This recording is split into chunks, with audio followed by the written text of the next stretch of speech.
गर्मी में झरनों के बीच पे खेती और ससुराल। दीदी, घर का काम खत्म हो गया है। चलो अच्छा है, आज जल्दी जंगल की तरफ चल लेंगे। बेचारी हमारी बकरियां कल रात से भूखी है। हाँ दीदी, आप सही कहती हो। सुबह से हमारी बकरियां बेचारी मिमिया रही हैं। हमें चलना चाहिए। अब चल, उनकी ये रस्सियां खोल देते हैं और फिर जंगल की तरफ चलते हैं। ठीक है दीदी। फिर दोनों रास्ते में चलते हुए बातें करती है। वैसे पूजा, इन बकरियों के बहाने हमें सही हमारा घूमना हो जाता है। नहीं तो पूरा दिन घर में बैठे रहो। अरे, एकदम भट्टे की तरह हम भून जाते हैं, उसमें इतनी गर्मी रहती है। हाँ दीदी, ये बात तो है। जंगल में हरी भरी और ताजी ताजी हवा खाकर तो मन को अलग से ही सुकून मिल जाता है। वो तो है यार। इस गांव में नलकूप पर जाते ही मेरा दिमाग खराब हो जाता है। इतनी गर्मी है यहाँ पर। ओफो, सही कहा दीदी।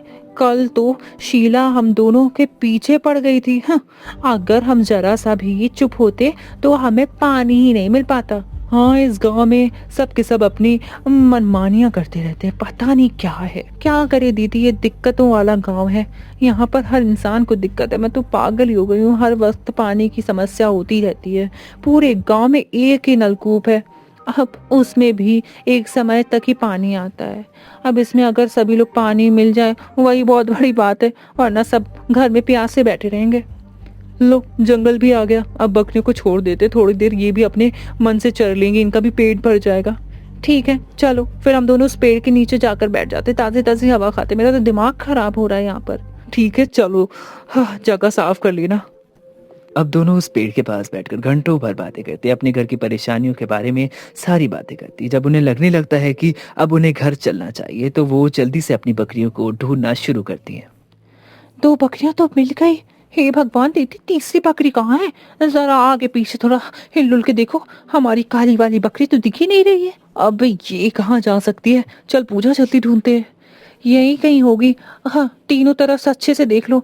देखो, कहीं तो होगी। ये दोनों बेचारी जहाँ छोड़ दो वहीं पर चढ़ती हैं। उस काली वाली बकरी का तो अलग ही नखरा रहता है। पता नहीं कहाँ चली गई है। चल कोई नहीं, हम देख लेते हैं ना। चल जल्दी जल्दी दिखते हैं। कुछ देर बाद पूजा। क्या हुआ दीदी, हमारी बकरी मिली? नहीं पूछा, मुझे तो वो बकरी कहीं नहीं मिली। मुझे तो चिंता होने लगी। अचानक से वो कहाँ गई जंगल में? कहीं उसे जंगल का कोई जानवर खा तो नहीं गया? नहीं नहीं, ऐसा नहीं हो सकता। शुभ शुभ बोल यार, क्या बोल रही है? बेचारी वो बकरी कई दिनों से हमारे साथ रह रही थी। अगर उसे कुछ हो गया तो? चुप हो जाती थी। अब तो मुझे भी डर लग रहा है। अब जो होना होगा होगा। वो तो होकर ही रहेगा। चलो हम घर चलते हैं। घर पर माँ हमारा इंतजार कर रही होंगी। अब जैसे ही वो घर जाने के लिए अपना कदम आगे बढ़ाती है तभी अचानक से एक बकरी की आवाज उन्हें सुनाई देती है। तभी आरती चौंक कर बोलती है। रुक पूजा, मैंने अभी अभी बकरी की आवाज सुनी है। ये आप क्या बोल रही हो दीदी? मैंने तो ऐसी कोई आवाज नहीं सुनी। रुक, तू तू तू मेरे साथ आ। देख देख, मुझे आवाज आ रही है। चल मेरे साथ इधर। ठीक है चलो। हाँ, अब सुन, देख आवाज आई। हाँ, अब जाकर मुझे बकरी की आवाज सुनाई दे रही है। इसका मतलब हमारी बकरी इसी तरफ होगी। चलो देखते हैं। चल जल्दी। हाँ, अब जल्दी से बकरी देख लेते हैं। इसी तरफ होगी, ढूंढना पड़ेगा, बस मिल जाएगी। दोनों अपनी बकरी को ढूंढते हुए एक अनोखी जगह पर पहुंच जाती है और आरती खुश होकर बोलती है। वो रही हमारी बकरी। वो देख, भगवान का लाख लाख शुक्र है कि हमारी बकरी हमें मिल गई। मेरी प्यारी बकरी, तू कहाँ चली गई थी बता? हाँ, हम कब से तुझे ढूंढ रहे थे। मेरा तो सोच सोच कर एकदम प्राण ही सूख गए थे। मैं पागल हो गई थी। अगर आज ही नहीं मिलती तो। हे भगवान। चलो देख, मेरी बात ध्यान से सुन ले। अब तू इस तरह कहीं नहीं जाएगी, ठीक है ना? ये तुझे एक जगह बांध दूंगी, फिर वही पेड़ों की तरफ चलती रहना। बाप रे, इस जंगल में कैसा नजारा है। यहाँ तो तीन तीन झरने हैं। हमने तो ये कभी नहीं सोचा था कि इस जंगल में ये सब भी हो सकता है। देखो ना दीदी, यहाँ पर तीन तीन झरनों के साथ साथ चारों तरफ हरियाली ही हरियाली दिखाई पड़ती है। हाँ पूछो, वो तो है।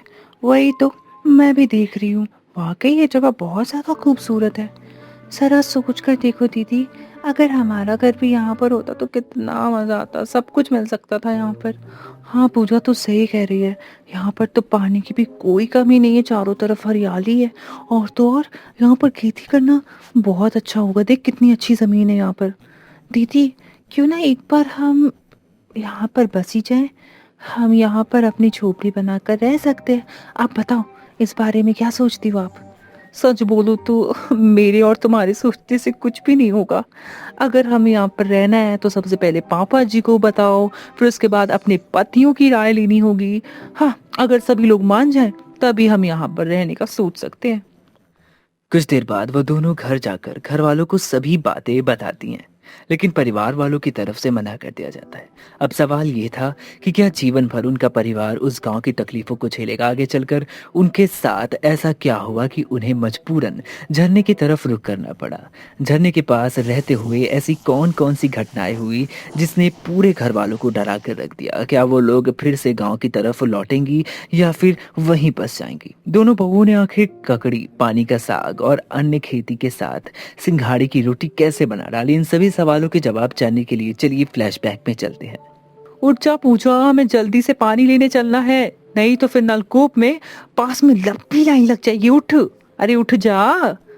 दीदी आज तो मेरा जाने का बिल्कुल मन नहीं कर रहा यार, मैं बहुत थक गई हूँ पानी लाने के लिए, मेरे अंदर हिम्मत नहीं है, रोज रोज नींद खराब होती है। क्या करे पूजा, अगर अभी हम नहीं गए ना पानी लेने तो भीड़ बढ़ जाएगी और फिर पानी नहीं मिल पाएगा। तुझे तो पता है ना अच्छे से, सुबह होते ही नलकूप का पानी भी बंद हो जाएगा। चल जल्दी। ठीक है दीदी, आप दोनों मटके खाली कर लो, मैं उठ रही हूँ। ठीक है, चल जल्दी से उठ जा। अभी चली जाती हूँ, फिर आकर थोड़ी देर सो लूंगी।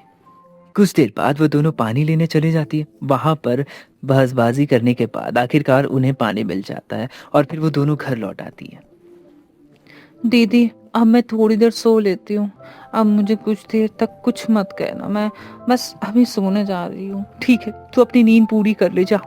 अरे पूजा जल्दी करो, हमें काम पर भी निकलना है। अरे जल्दी से खाना बना दो और हमारा टिफिन तैयार कर दो। लो, हो गई नींद पूरी, अभी 5 मिनट भी नहीं हुए लेटे हुए कि ये दूसरा काम आ गया।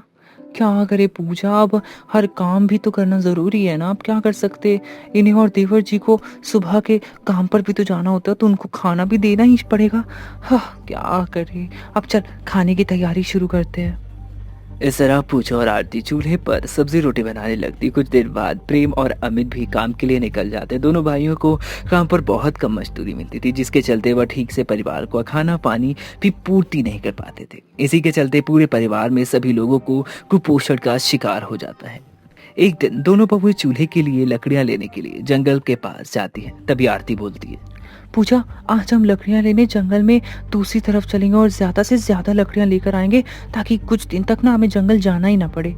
हाँ दीदी, आप ठीक कहती हो, अगर एक बार ढेर सारी लकड़ियां इकट्ठा कर लेंगे ना तो कुछ दिन के लिए हमें आराम हो जाएगा। वैसे भी रोज रोज इतनी गर्मी में काम करना मेरे बस की नहीं है। काम करके हम दोनों थक जाते हैं और फिर हाँ, मन ही नहीं करता कुछ करने का। वो तो है यार, वो देख उस पेड़ के नीचे कितनी सारी लकड़ियां पड़ी हैं। हाँ चल, उसी को ले चलते, लकड़ियां इकट्ठा कर लेते। ठीक है दीदी। लकड़ियां इकट्ठा करने के बाद कुछ ही देर बाद आरती बोलती है, अरे पूजा, वो देख ये जंगल में तो किसी की बकरियां चल रही हैं। पता नहीं दीदी किसकी है, देखना होगा। ये तो 3 बकरियां हैं, बहुत प्यारी लग रही है ना। हो सकता है ये किसी गांव वालों की हो। हाँ हो सकता है, अब हम क्या करें। एक काम करते हैं, इन तीनों बकरियों को ले चलते हैं साथ में और गांव वालों से पूछ लेते हैं कि ये किसकी बकरियां हैं। शायद किसी के घर से भाग गई होंगी। हाँ ठीक है दीदी, हम इसे ले चलते हैं, चलो चलते हैं इन्हें। कुछ देर बाद दोनों गांव में जाकर सभी लोगों से उन बकरियों के बारे में पूछने लगती, लेकिन सभी बताते हैं कि वो तीनों बकरियां उनकी नहीं हैं। घंटों बाद दोनों फैसला लेते हैं कि वह दोनों इन बकरियों को खुद रखेंगी और पालेंगी। तभी पूजा बोलती है, दीदी हमें इस बारे में तो घर वालों से पूछना होगा। अगर उन्होंने मना कर दिया तो फिर हम इन्हें कहाँ रख पाएंगे। लेकिन ये तीनों बेचारी कहाँ जाएंगी। अगर घर वाले नहीं माने तो उन्हें मनाने की कोशिश करूंगी। ठीक है दीदी, चलो अब घर तो चलना होगा ना, चलो जल्दी। दोनों बकरियों को लेकर घर पहुंचती हैं। तभी कमली, अरे बहू, तुम दोनों कहाँ रह गई थी भाई, और ये बकरियां किसकी लेकर आ गई। लगता है माँ जी अब पक्का सुनाने वाली हैं। माँ जी इन बकरियों के चक्कर में थोड़ी देर हो गई थी। वो हम जंगल गए थे और ये 3 बकरियां वहां पर चल रही थी। हमने सोचा गांव वालों की होगी, लेकिन कोई भी गांव वाला लेने को तैयार ही नहीं है, कोई कह ही नहीं रहा ये हमारी है। इसीलिए हमने सोचा है कि तीनों बकरियां बेचारी जंगल में कहाँ भटकेंगी, तो हम इन्हें अपने साथ ही ले आए और पाल लेंगे इसे। अरे बहू, तुझे तो पता है ना अच्छे से कि बकरियों कितनी गंदगी फैलाती भाई। जगह जगह पर गंदगी होती है, ऊपर से बदबू भी फैल जाती है। क्या करने के लिए लेकर आई है तू इन्हें? हाँ माँ जी जानती हूँ, लेकिन चिंता ना करे, मैं हर दिन इनके आसपास सफाई कर दिया करूंगी। रही बात इनके खाने पीने की, तो हम रोज इन्हें जंगल में चराने के लिए ले जाया करेंगे। वहाँ पे ये लोग जितना खाना खाएं वो खा लेंगे। अच्छा ठीक है, अगर तुम दोनों इन बकरियों की जिम्मेदारी लेती हो तो पाल लो फिर। शुक्रिया माँ जी। इस तरह अब वो बकरियां भी उनके परिवार का हिस्सा बन चुकी थी। एक दिन दोनों बहुएं काम करने के बाद बकरियों को जंगल की तरफ ले जाती हैं और तभी दीदी, घर का काम खत्म हो गया है। चलो अच्छा है, आज जल्दी जंगल की तरफ चल लेंगे। बेचारी हमारी बकरियां कल रात से भूखी है। हाँ दीदी, आप सही कहती हो, सुबह से हमारी बकरियां बेचारी मिमिया रही हैं, हमें चलना चाहिए। अब चल उनकी ये रस्सियां खोल देते हैं और फिर जंगल की तरफ चलते हैं। ठीक है दीदी। फिर दोनों रास्ते में चलते हुए बातें करती है। वैसे पूजा, इन बकरियों के बहाने हमें सही हमारा घूमना हो जाता है, नहीं तो पूरा दिन घर में बैठे रहो। अरे एकदम भट्टे की तरह हम भून जाते हैं उसमें, इतनी गर्मी रहती है। हाँ दीदी, ये बात तो है, जंगल में हरी भरी और ताजी ताजी हवा खाकर तो मन को अलग से ही सुकून मिल जाता है। वो तो है यार, इस गांव में नलकूप पर जाते ही मेरा दिमाग खराब हो जाता है, इतनी गर्मी है यहाँ पर। ओफो, सही कहा दीदी, कल तो शीला हम दोनों के पीछे पड़ गई थी। हाँ, अगर हम जरा सा भी चुप होते तो हमें पानी ही नहीं मिल पाता। हाँ, इस गांव में सब के सब अपनी मनमानियां करते रहते हैं, पता नहीं क्या है। क्या करे दीदी, ये दिक्कतों वाला गांव है, यहाँ पर हर इंसान को दिक्कत है। मैं तो पागल ही हो गई हूँ, हर वक्त पानी की समस्या होती रहती है। पूरे गांव में एक ही नलकूप है, अब उसमें भी एक समय तक ही पानी आता है। अब इसमें अगर सभी लोग पानी मिल जाए वही बहुत बड़ी बात है, वरना सब घर में प्यासे बैठे रहेंगे। लो, जंगल भी आ गया, अब बकरियों को छोड़ देते, थोड़ी देर ये भी अपने मन से चर लेंगे, इनका भी पेट भर जाएगा। ठीक है चलो, फिर हम दोनों उस पेड़ के नीचे जाकर बैठ जाते, ताज़ी ताज़ी हवा खाते। मेरा तो दिमाग खराब हो रहा है यहाँ पर। ठीक है चलो, हाँ, जगह साफ कर लेना। अब दोनों उस पेड़ के पास बैठकर घंटों भर बातें करते, अपने घर की परेशानियों के बारे में सारी बातें करती। जब उन्हें लगने लगता है कि अब उन्हें घर चलना चाहिए तो वो जल्दी से अपनी बकरियों को ढूंढना शुरू करती हैं। दो बकरियां तो मिल गई। हे भगवान दीदी, तीसरी बकरी कहाँ है? जरा आगे पीछे थोड़ा हिल के देखो, हमारी काली वाली बकरी तो दिख ही नहीं रही है। अब ये कहाँ जा सकती है? चल पूजा, जल्दी ढूंढते हैं, यही कहीं होगी। हाँ, तीनों तरफ से अच्छे से देख लो, देखो कहीं तो होगी।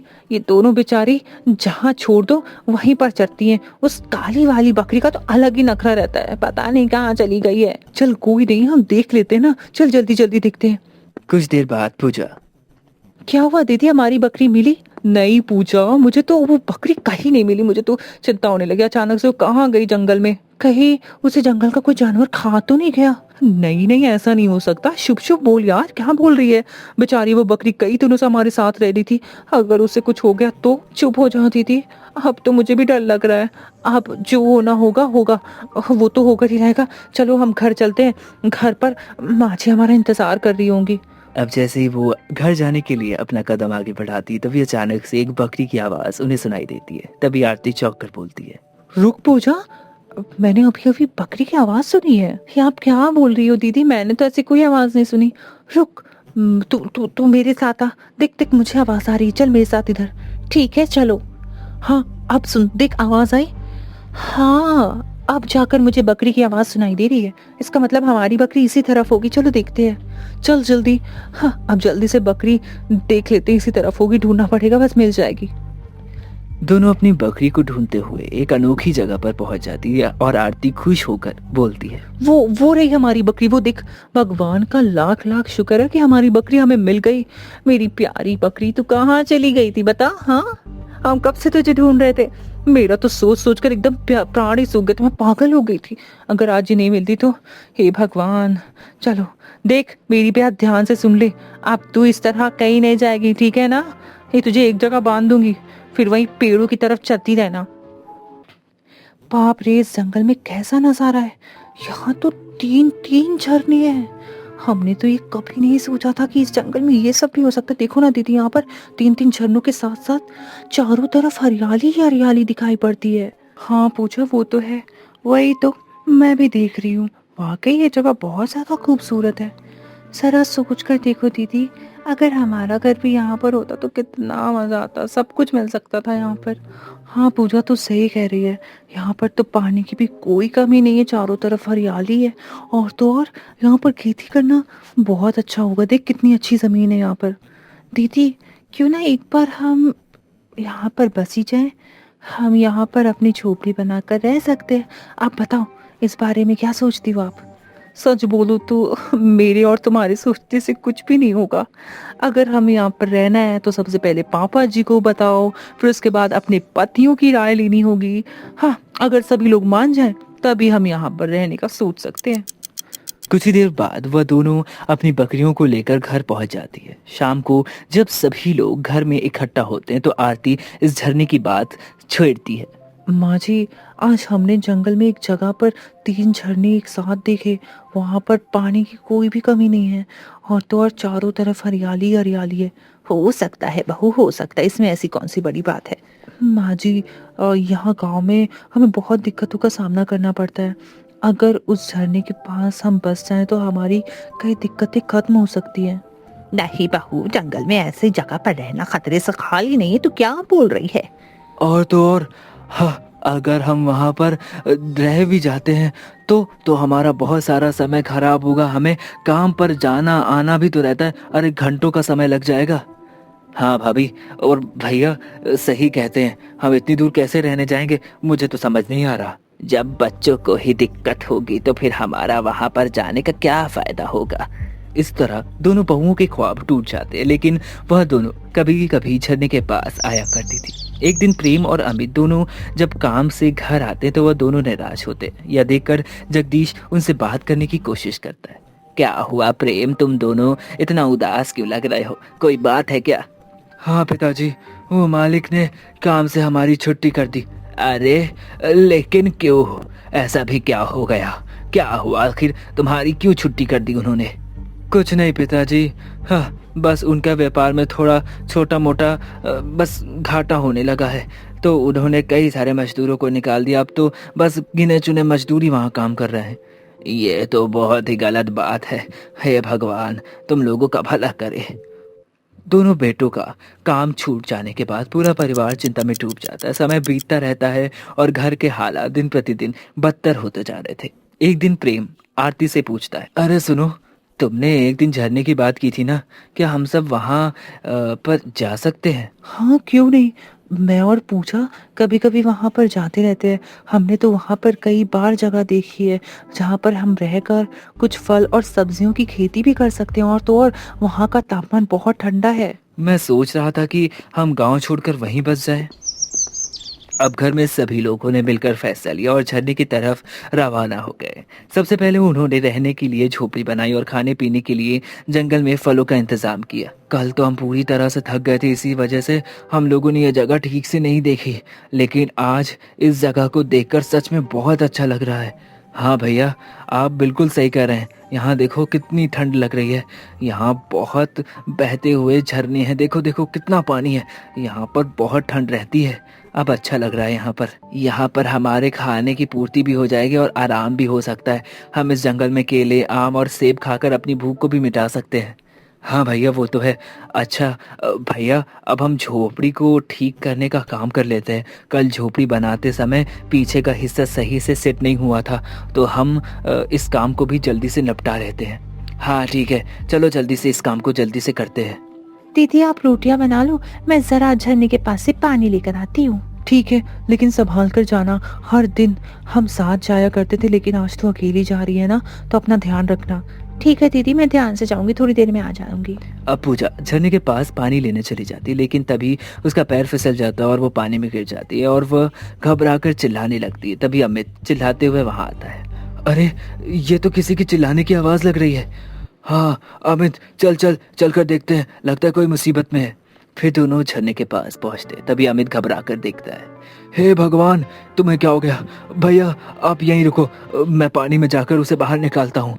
हाँ ठीक है, तू जल्दी से जा, पूजा डूबती जा रही है, उसे पकड़।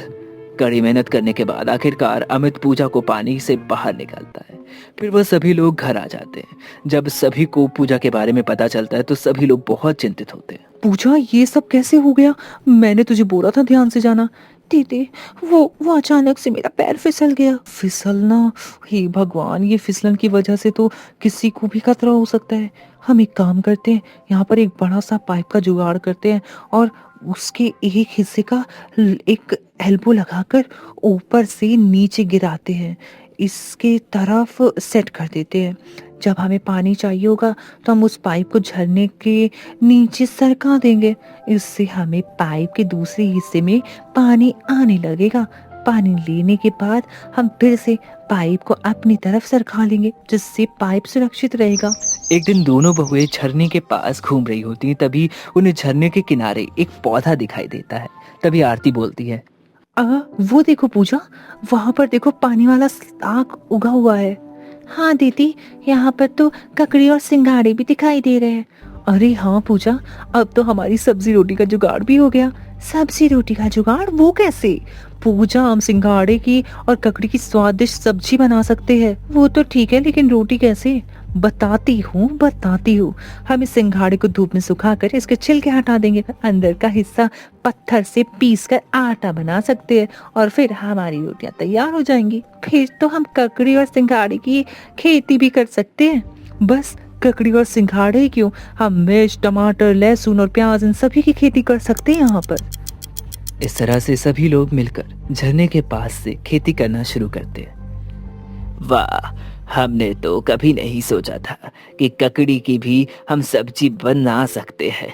आज पहली बार मेरे जीवन काल में ऐसा हो रहा है। और वो भी इतनी स्वादिष्ट बनती है कि खाने के बाद तो उंगलियां चाटने का मन करता है। पिताजी, हमें अब गेहूं की फसल उगाने की बिल्कुल भी जरूरत नहीं पड़ेगी, क्योंकि रोटी तो सिंघाड़े के आटे की ही बन जा रही है। इस तरह से पूरा परिवार गांव की तकलीफों से दूर झरने के पास रहने लगा। समय के साथ साथ उन्होंने झरनों के पास रहकर और भी चीजें के बारे में जानकारी ली और अपना जीवन आसान बना लिया। और इस तरह से पूरा परिवार अपनी खेती के साथ झरने के बगल में बस गया।